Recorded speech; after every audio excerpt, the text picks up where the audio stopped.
गुजरात में विधानसभा का चुनाव है, लेकिन हार जीत से अलग लोगों के जहन में एक सवाल है कि कांग्रेस क्या कर रही है, पार्टी की स्थिति क्या है। सवाल इसलिए भी क्योंकि साल 2017 में कांग्रेस सरकार बनाने के करीब पहुंच गई थी। ये वो साल था जब 1995 के बाद कांग्रेस को 40% से ज्यादा वोट मिले थे। ऐसे में समझते हैं कि अब की बार कांग्रेस के लिए 3 प्लस और 3 नेगेटिव पॉइंट्स क्या हैं।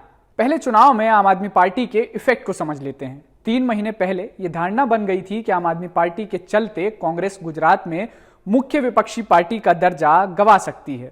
लेकिन जैसे जैसे चुनाव अभियान तेज हुआ और उम्मीदवारों के नामों की घोषणा हुई, कहा जाने लगा कि कांग्रेस में नई जान आ गई है और गुजरात में उसका मुख्य विपक्षी पार्टी का दर्जा बरकरार रहने वाला है। लेकिन उसका प्रदर्शन 2017 जैसा रहने की उम्मीद कम ही है। कई वजहों से कांग्रेस ने गुजरात चुनाव में दोबारा पैठ बनाई है। इसे 3 पॉइंट में समझते हैं। दल बदल और नेतृत्व के अभाव के बावजूद कांग्रेस के पास राज्य में आधार भी है और संगठन भी, और वे उसे अखंड रखे हुए हैं। इसलिए आप इसे नई जिंदगी नहीं कह सकते, क्योंकि कांग्रेस ने अपने खुद का आधार फिर से हासिल किया है। यहां हम 3 आधारों को देख सकते हैं। पहला आधार है कांग्रेस का मजबूत वोट शेयर।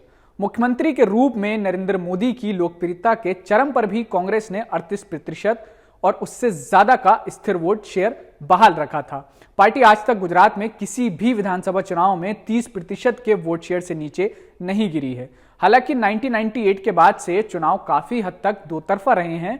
अब देखना यह होगा कि आम आदमी पार्टी या AIMIM जैसी नई पार्टियों के उभरने से कांग्रेस को कितना नुकसान होता है। दूसरा पॉइंट है वो सीटें जिन पर कांग्रेस दशकों से नहीं हारी है। करीब 1 दर्जन सीटें ऐसी हैं जो कांग्रेस पिछले 2 दशकों से नहीं हारी है। इनमें खेड़ा ब्रह्मा, दरियापुर, जमालपुर खड़िया, जसदान, बोरसाद, महुधा, व्यारा, दांता, कपराड़ा, वसंदा, भिलोदा और वडगाम शामिल हैं। हालांकि इनमें से कई सीटों पर कांग्रेस को बीजेपी के साथ साथ आम आदमी पार्टी, AIMIM और भारतीय ट्राइबल पार्टी की मौजूदगी के कारण चुनौतियों का सामना जरूर करना पड़ रहा है। तीसरा पॉइंट है कुछ सेगमेंट में कांग्रेस की मजबूत मौजूदगी। आदिवासी और अल्पसंख्यक सीटों पर कांग्रेस खास तौर से मजबूत है। इसके अलावा आदिवासी और गैर आदिवासी बहुल ग्रामीण इलाकों में भी उसने लगातार अपना आधार बनाए रखा है। ये विशेष रूप से उत्तर गुजरात और सौराष्ट्र के कुछ हिस्सों में है।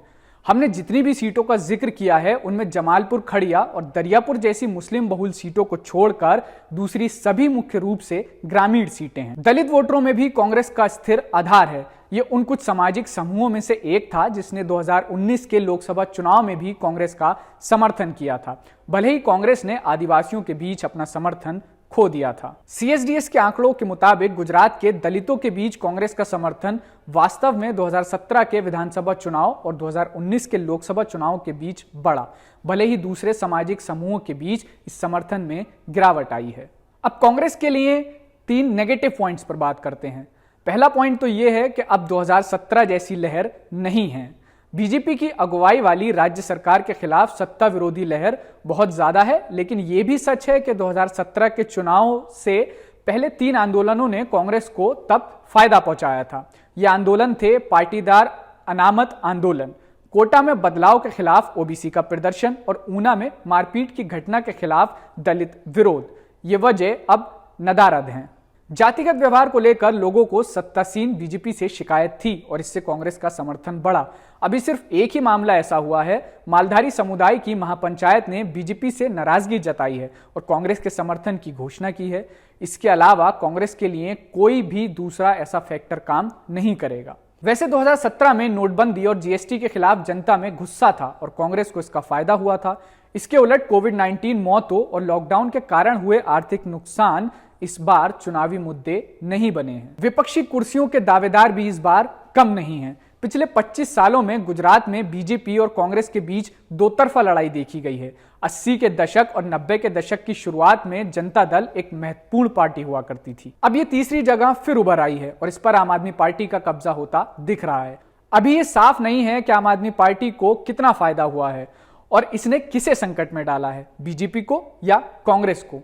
बीजेपी के संगठन और संसाधनों की ताकत को देखकर लगता है कि कांग्रेस ही वह कमजोर कड़ी बन सकती है जिसके वोटों में आम आदमी पार्टी ने सेंध लगाई है। फिर भारतीय ट्राइबल पार्टी और AIMIM है जो क्रमशः आदिवासी और मुस्लिम वोटों को खींच रही हैं।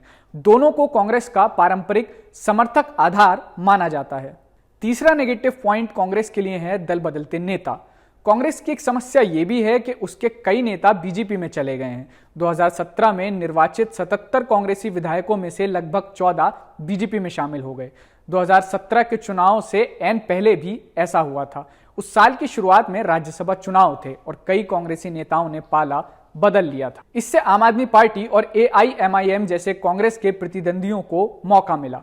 उन्होंने ये दलील देना शुरू कर दी कि अगर जनता कांग्रेस उम्मीदवार को वोट करेगी तो एक तरह से वो बीजेपी के संभावित दल बदलू को ही वोट दे रही है। लेकिन यह भी सच है कि सभी दल बदलुओं को इनाम नहीं मिलता। जैसे ओबीसी नेता अल्पेश ठाकोर बीजेपी में शामिल होने के बाद अपनी सीट राधनपुर से उपचुनाव हार गए। कांग्रेस इस बार अपने ही कुछ हाई प्रोफाइल पूर्व विधायकों से जूझ रही है। इसमें कांग्रेस के गढ़ मानी जाने वाली 2 सीटें जसदन और वडगाम शामिल हैं, जहां कांग्रेस के पूर्व दिग्गज कुंवरजी बावलिया और मनीलाल वाघेला बीजेपी की सीट पर चुनाव लड़ रहे हैं।